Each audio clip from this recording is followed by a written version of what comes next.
Hello बच्चों, कैसे आप लोग। मैं उम्मीद करता हूँ आप लोग मज़े में होंगे, मस्त होंगे। बच्चों, आज आपके सामने एक इम्पोर्टेंट टॉपिक लेकर आए हैं, जो ज्योमेट्री का क्वेश्चन है ना।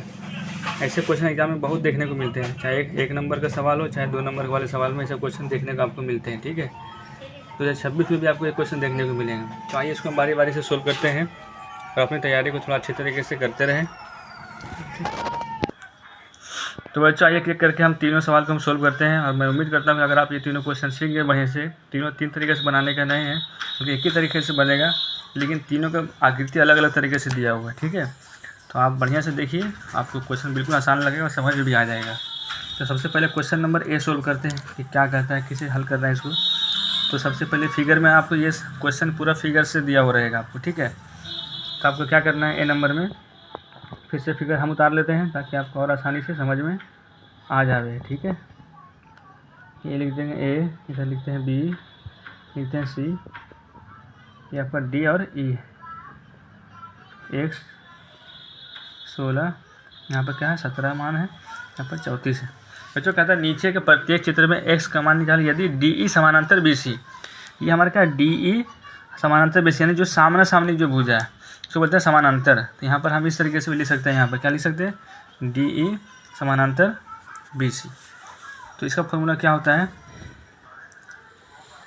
तो बच्चों आकृति को क्या किया, जैसे क्वेश्चन था वैसे हम लिख दिए। अब इसको क्या करते हैं, थेल्स प्रमेय से,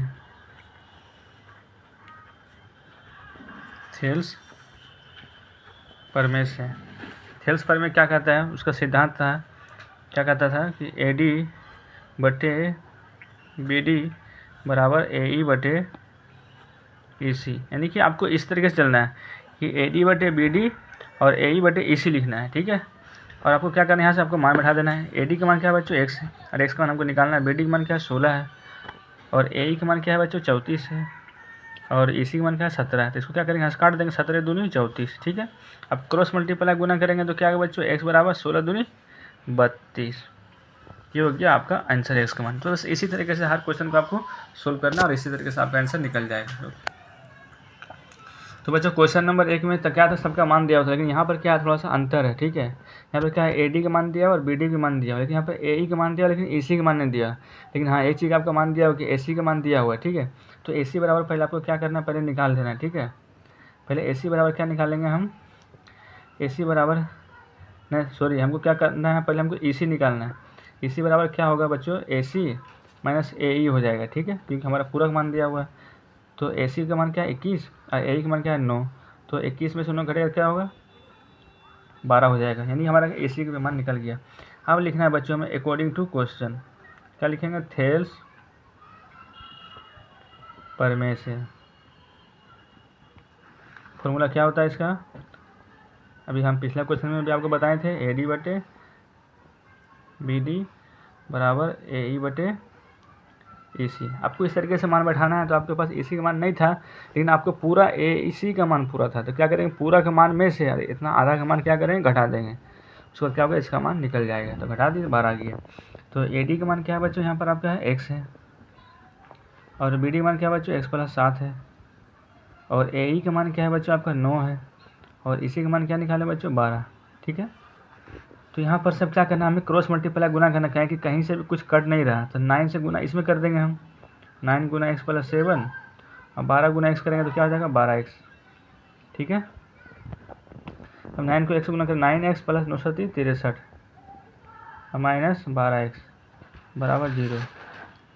12 में से 9x घटेगा बच्चों तो क्या बचेगा आपका, माइनस 3x, और 63 को उधर ले चल जाएंगे माइनस में, बराबर के इधर प्लस में, तो बराबर उधर जाएगा तो माइनस में हो जाएगा।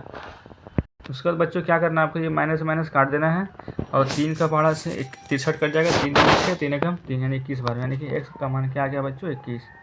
तो इस तरीके से इस क्वेश्चन का सोल्व आसानी से हो गया। कुछ नहीं करना है बच्चा, आपको चारों भुजा का मान निकला हुआ रहना चाहिए। अगर चारों भुजा का मान नहीं निकला हुआ है, अगर आधा भुजा का मान निकला, जैसे यहाँ पर देखिए ए ई का मान निकला हुआ है लेकिन इसी का मान नहीं निकला हुआ, लेकिन क्या है कि आपको ए सी का मान पूरा का मान दिया हुआ है, तो पूरा का मान में इसका आधा का मान क्या करेंगे, हम माइनस कर देंगे। तब क्या होगा, हमको इसका मान यहाँ तक का मान हमको निकल जाएगा। जब यहाँ का मान निकल जाएगा, चारों भुजा का मान जब मालूम हो गया, तो हम थेल्स प्रमेय से चलेंगे। थेल्स प्रमेय क्या कहता है कि नियम ए डी बटे बी डी। ठीक है, फिर कहता है ए ई बटे ई सी। उसके बाद क्या करते हैं, सबका मान बैठा देंगे और फिर इसको आप हल कर लेंगे और आपका आंसर आसानी से आ जाएगा। मैं उम्मीद करता हूँ आपको ये भी वीडियो और ये भी क्वेश्चन आपको अच्छे तरीके से समझ में आ गया होगा। और मैं आपको तीसरा और अंतिम क्वेश्चन आपको सोल्व करके दिखा रहा हूँ। तो बच्चों क्वेश्चन 1 बहुत सिंपल था, है ना, सबका मान दिया हुआ था, लेकिन उसमें पॉइंट नहीं था। लेकिन क्वेश्चन 2 में भी क्या है बच्चों, क्वेश्चन आसान था, लेकिन उसमें इसी का मान नहीं दिया था, तो टोटल का मान दिया था। हम क्या कर रहे थे, टोटल के मान में से आधा का मान घटाए थे, तो इसका मान निकल गया। लेकिन यहाँ क्या बच्चों, पॉइंट वाला सवाल था, हमें डरना नहीं है, पॉइंट वाला भी सवाल उसी तरीके से हमें सोल्व करना है, ठीक है। तो सबसे पहले क्या लिखेंगे, अकॉर्डिंग टू क्वेश्चन, यहाँ पर लिखेंगे थेल्स प्रमेय के अनुसार। थेल्स एक प्रमेय क्या है, एक वैज्ञानिक का नाम है, ठीक है। थेल्स प्रमेय के अनुसार, थेल्स प्रमेय से क्या बोला था, वो उसका फॉर्मूला क्या था, AD बटे BD या DB, कुछ भी लिख सकते हैं आप, AE बटा EC, ठीक है। तो AD मान क्या है बच्चों, x, और BD मान क्या है 7.2 बराबर, AE का मान क्या है बच्चों 1.8, और EC मान क्या है 5.4।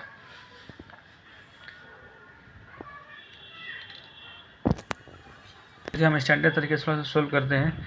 दोनों में अगर एक एक अंक के बाद पॉइंट है तो क्या करना है, हमें सिर्फ खाली पॉइंट को उड़ा देना है।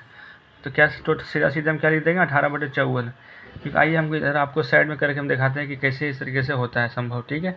अगर हम पॉइंट उड़ाएंगे तो कितना आएगा, 18/10, और नीचे आ जाएगा 54/10। ये 10 ऊपर जाएगा तो क्या होगा, कट जाएगा, तो फिर क्या आ जाएगा 18/54 ही हमारा आंसर आ जाएगा। इसलिए हम क्या करते हैं, जब बराबर बराबर अंक में अगर ऊपर नीचे में अगर पॉइंट दिया हुआ है तो सीधा सीधे पॉइंट को हटा करके हम सीधा सीधे जो अंक है उसको हम लिख सकते हैं, ठीक है। इतना ही हमारा आएगा, ठीक है।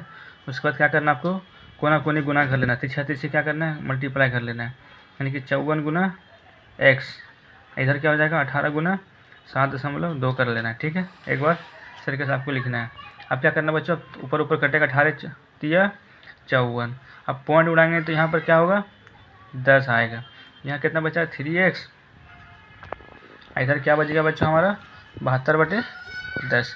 तो आपको क्या करना है, इसे काटना है, 24 दिया 72, क्या काटना है, x बराबर 24/10। आपको काटना नहीं है क्योंकि इसका आंसर डायरेक्ट लिखना है, नीचे 1 0 तो ऊपर एक अंक के बाद पॉइंट आएगा, कितना आएगा, क्योंकि पॉइंट में क्वेश्चन है तो आंसर ही पॉइंट में ही लाना है।